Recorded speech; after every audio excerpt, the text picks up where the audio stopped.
Hollywood, brilliant tinsel city of lights and fantasy.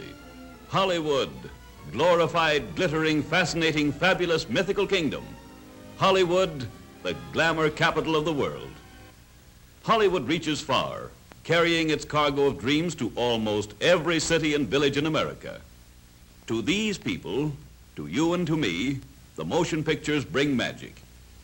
Yet the motion pictures today are learning to put more than romance upon the screen. A new era in motion pictures has been born. The movies have been given a college education.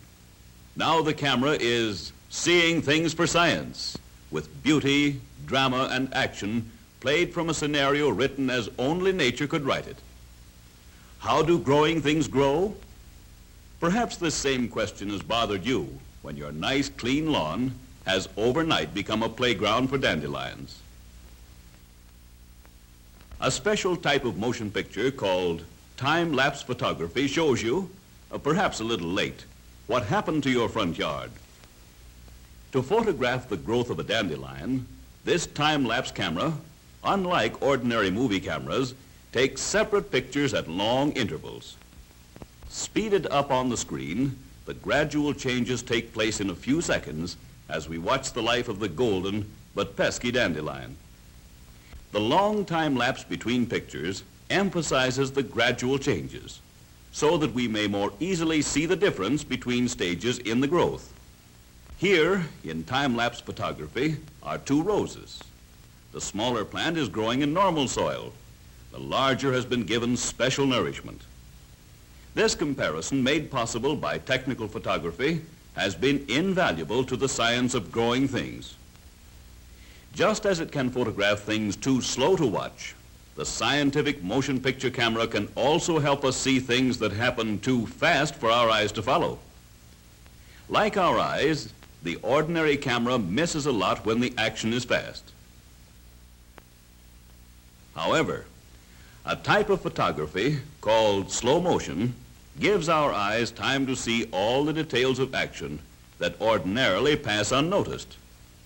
A slow motion camera is simply a camera that has been geared up to take a lot of pictures in a hurry.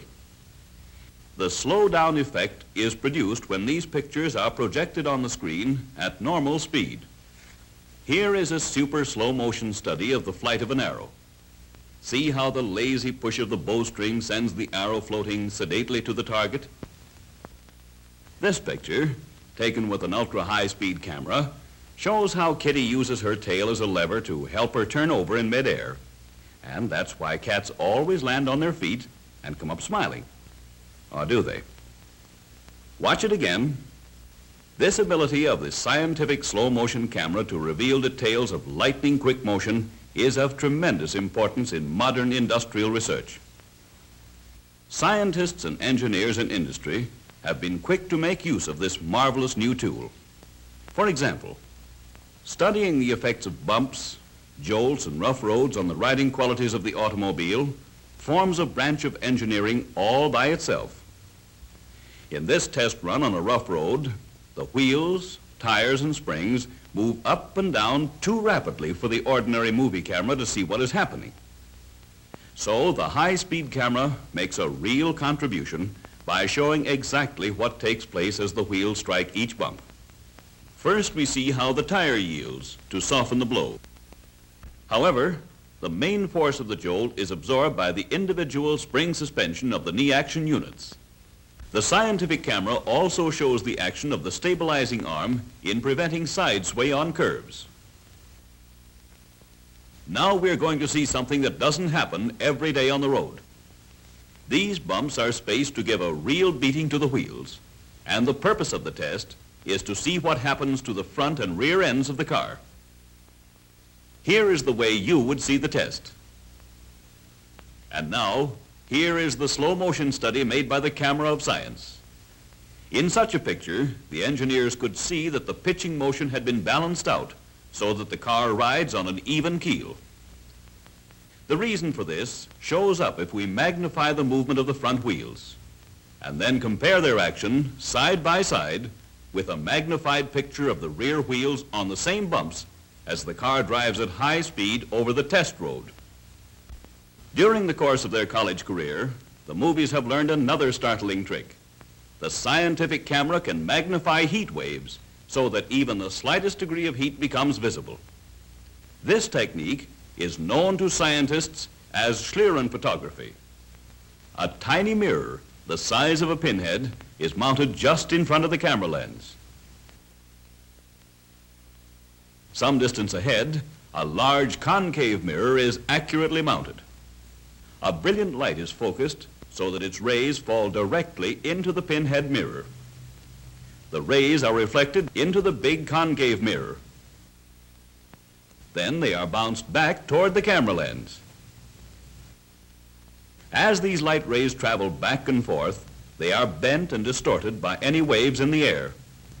The bending produces a wavy image on the motion picture film. In this magic Schlieren photography, heat takes on a flame-like appearance. Notice the actual flame at the center, surrounded by heat waves.